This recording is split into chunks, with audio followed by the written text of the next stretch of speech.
Ağlaya ağlaya düştüm yollara।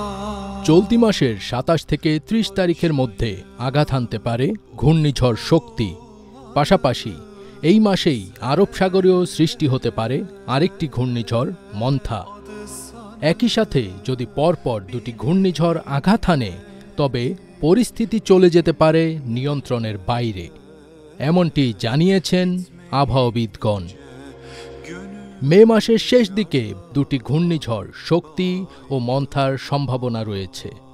ভারতীয় আবহাওয়া অধিদপ্তরের পূর্বাভাস অনুযায়ী ১৬ মে থেকে ২২ মের মধ্যে বঙ্গোপসাগরে একটি নিম্নচাপের সৃষ্টি হতে পারে, যা পরবর্তীতে ঘূর্ণিঝড়ে রূপ নিতে পারে।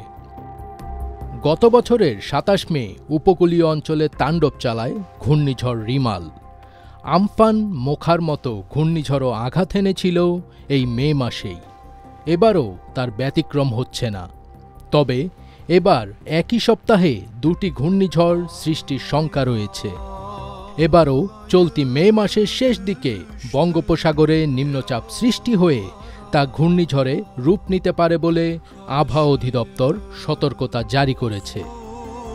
ভারতের পশ্চিমবঙ্গ আবহাওয়া দপ্তর জানিয়েছে ১৬ থেকে ২২ মের মধ্যে আন্দামান সাগরে একটি নিম্নচাপ তৈরি হতে পারে, যা ২৩ থেকে ২৮ মের মধ্যে ঘূর্ণিঝড়ে রূপ নিতে পারে।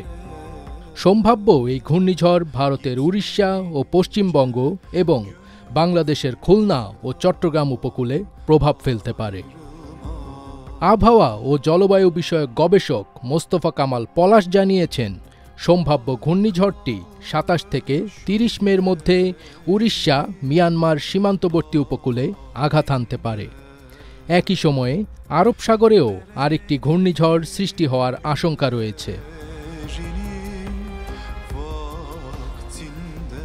বিশ্ব আবহাওয়া সংস্থা এই দুটি সম্ভাব্য ঘূর্ণিঝড়ের নাম দিয়েছে শক্তি ও মন্থা। পলাশের মতে, যদি আরব সাগরের ঘূর্ণিঝড়টি আগে শেষ হয় তাহলে বঙ্গোপসাগরের ঘূর্ণিঝড়টি তুলনামূলকভাবে বেশি শক্তিশালী হতে পারে।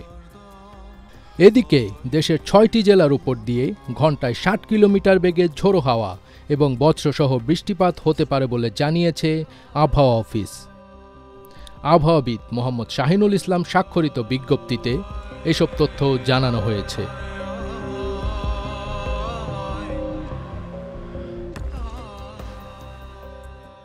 ফজবির তাজ, ATN বাংলা।